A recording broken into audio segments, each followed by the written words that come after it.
Today we're going to build this modern queen-size poplar bed a couple of times. I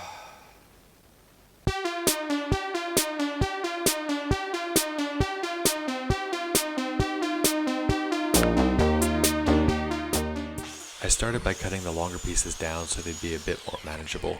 I'm using 1.5 inch kiln dried poplar for this project. I started with the pieces that would make up the rail, footboard, and headboard. My planer only takes 12.5 inch wide boards, so I ripped everything down to width first. I used a straight board to extend my table saw fence to get a cleaner cut on my first rip. Then I was able to get a straight cut on the other side with a regular fence. For the wider boards that didn't fit on my table saw, I clamped them with a straight edge and then used my circular saw to make the first cut. Then I was able to take them back to the table saw and make the second cut.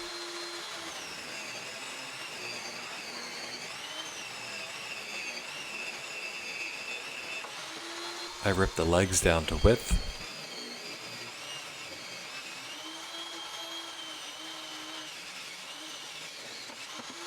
Then the headboard supports.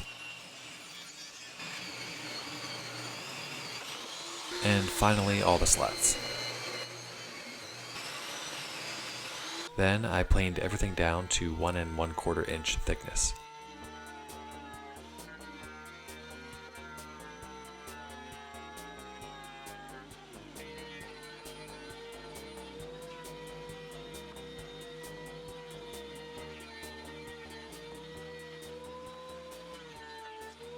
To glue up the headboard, we used my $70 Biscuit Joiner to help align the boards.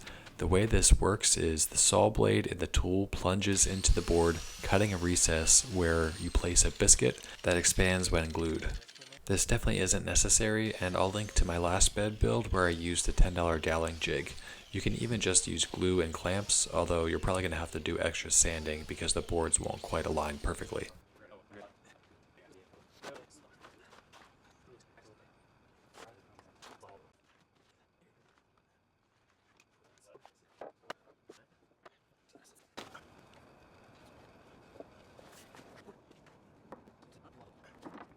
After the headboard was glued and clamped, we started to cut the slats down to length, and then the headboard supports. Clamping a couple pieces together at the same time is a great way of ensuring that they'll be exactly the same length, and also speeds things up a bit. We tried cutting the rails down with a straight edge and a circular saw, but we weren't getting great results because I didn't have a thin enough straight edge that would allow me to get enough of the fence from the circular saw onto the cutting surface. So we switched to the miter saw and just had to flip the board over each time to get a full cut.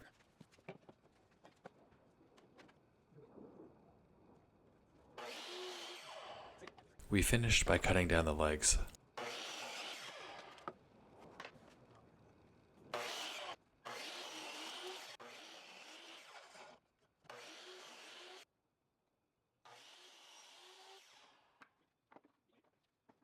I was having trouble with the circular saw at the time, so I decided to use a jigsaw instead to cut the headboard down, and it worked surprisingly well.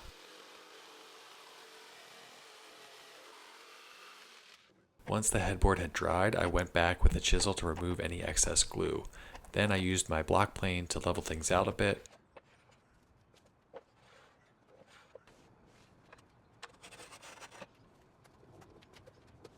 I finished up by sanding the whole bed down to 320 grit with my orbital sander.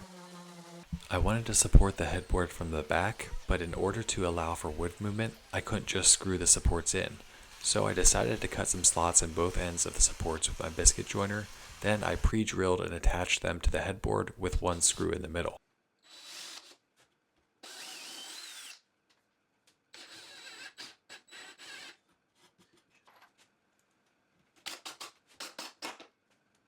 I use these brackets that are typically for attaching tabletops in order to clamp the supports to the headboard.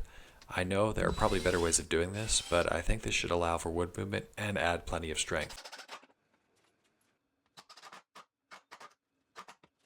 I filled a couple of cracks with wood putty.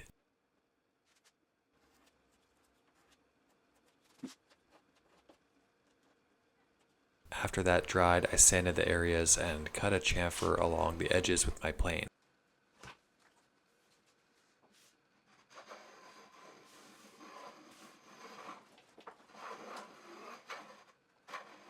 I decided to use Danish oil to finish this project as I really like how it pulls out the grain in poplar.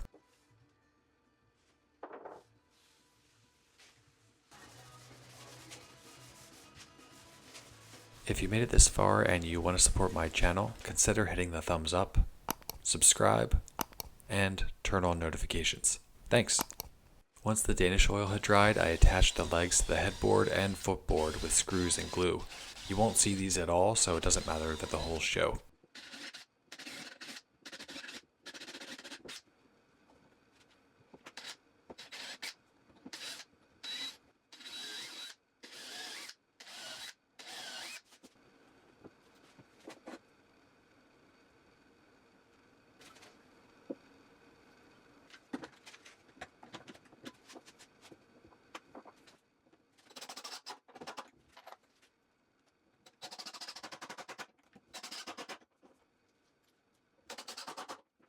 I decided to apply a few coats of poly with my finish sprayer to add some extra durability, even though the Danish oil is an all-in-one finish.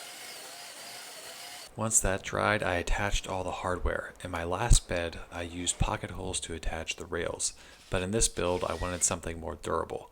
I got this set of 4 for like $13 on Amazon. They take a bit of patience to install, but worked really well.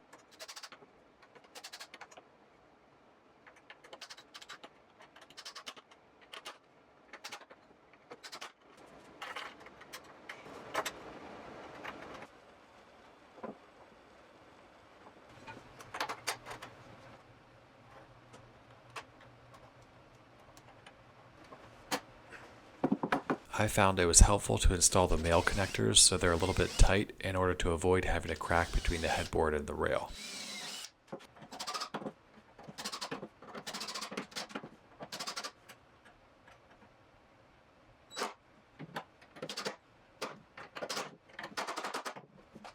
I got these slap brackets on Amazon as well. They were $20 for a set of 8. Again, it took some time to install, less patience, that it wasn't that hard, but they worked really well and make it really easy to take things apart and put them back together. I'm also going to use some MDF board on top of the slats for added stability for the mattress.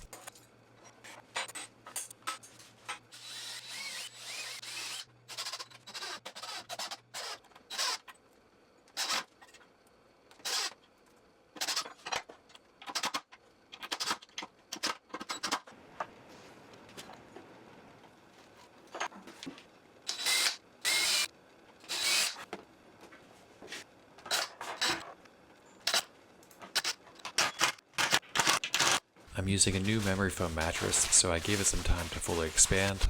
Luckily this one didn't have any of that nasty smell.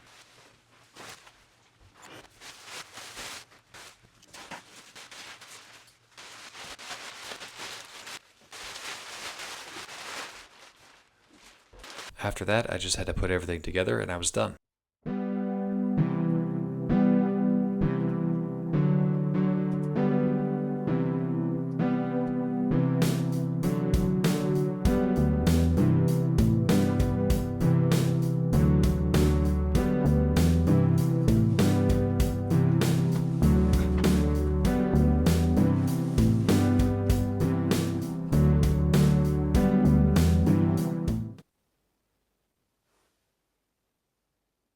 So turns out I had transcribed 6 feet 8 inches as 68 inches on my cut list, and while I triple checked my drawings, I did not check that cut list again, clearly. So I had a great time rebuilding everything again. Well, at least the rails. Despite that little hiccup, I really like how this turned out. The grain in the poplar is fantastic when juxtaposed against the simple modern design. In total, I spent about $300 on wood and materials, even accounting for my little mistake. I will link to the SketchUp file in the description. If you enjoyed the video, again, please subscribe, turn on notifications, leave me a comment, and hit the thumbs up. Thanks so much for watching.